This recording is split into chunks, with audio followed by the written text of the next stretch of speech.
La belle famille aujourd'hui, principalement dans nos sociétés africaines, s'oppose généralement à la femme du marié.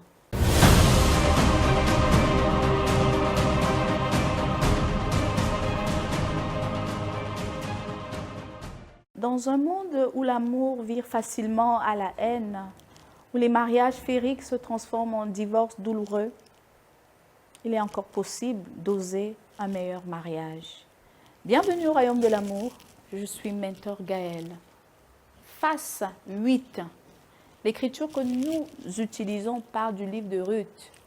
Ruth, cette bru, cette belle fille modèle, respectueuse, venue d'ailleurs, qui même après la mort de son mari, a dit à sa belle-mère Naomi, « Ton Dieu sera mon Dieu, et là où tu mourrais, j'y serai enterrée. » Elle n'a pas voulu rentrer chez ses parents comme Orpa. Elle a dit, « Ah non, tu es une vieille. Moi, je me suis attachée à toi, j'ai épousé mon mari, mais j'ai trouvé une mère.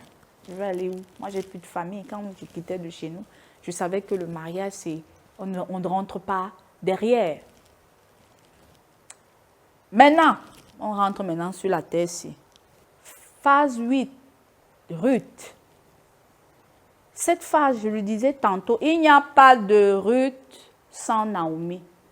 La belle famille aujourd'hui, principalement dans nos sociétés africaines, s'oppose généralement à la femme du marié. Généralement. Ou inversement. Pourtant, ta belle-mère devrait être ta mère. Et je lance ici un stand-in ovation à la télé-réalité de Mama Chou, je crois, et de Priska. Je ne vois pas très souvent, mais en tant que pédagogue, les seuls exemples que je vois où cette mère, là, elle vit dans sa belle famille. Cette maman a mis, la belle-mère, cette Naomi, elle va l'appeler comme ça, Mama Chou, c'est Naomi. Naomi a pris Ruth, la mettre au centre de la maison, lui dit, tu es ma fille, j'ai tes beaux-frères et tes petites belles-sœurs comme tes frères et tes sœurs. Je dis, la complicité est énorme. Et j'ai aimé, parce qu'elle a elle a un nez africain, comme beaucoup. Les gens lui disaient, ton nez africain, pourtant on est tous africains. Et c'est elle qui essuyait les larmes de sa belle-fille, que moi, elle t'a dit que tu trouves les deux. Tu parles de quoi? L'or que Dieu a mené dans ma maison. Et ça a touché tout le monde. Je vous conseille de regarder.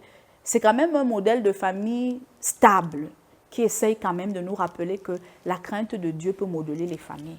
Pour qu'il y ait donc une Ruth, il faut une Naomi. Donc le principe de Ruth repose sur le fait que la belle famille ne devrait pas normalement être ennemie. Maintenant, il faut quand même savoir les placer à leur place. C'est vrai, il y a la famille, mais lorsque vous épousez déjà une femme, c'est une nouvelle famille. Et si les rapports sont cordiaux, si chacun cherche ses intérêts de manière saine, je pense que ça fait une belle complicité. Je pense que ça fait une famille soudée. Donc, j'ai envie de dire, il y a une responsabilité de la part du gendre ou du bru à l'égard de la belle famille, mais il y a aussi une responsabilité de la belle famille à l'égard du gendre ou de la bru. Je vais dire quoi? C'est une interaction. Sans l'interaction là, un côté qui donne et ne reçoit pas, ça crée toujours des équilibres. Donc, il est favorable, il est profitable à tous d'avoir des relations saines avec la belle famille dans le principe 8, mais à les mettre après le couple, parce que c'est important.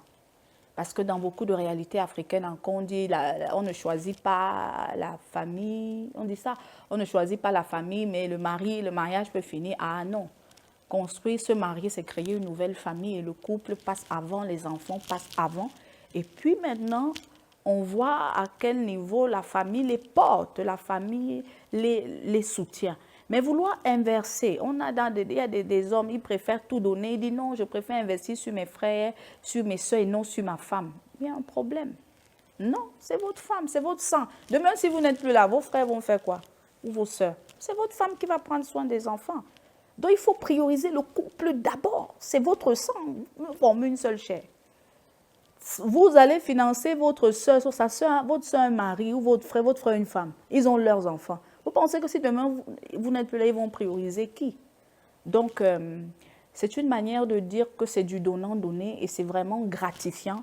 Si chacun restait à sa place, je pense que, comme Ruth qui est entrée dans la lignée de David, alors qu'elle était une Moabite, une païenne, ça donnerait de très bons résultats. Donc, c'est ce que je voulais dire pour le principe 8. La belle famille, d'accord, mais avec de bonnes bases. À bon entendeur, salutez!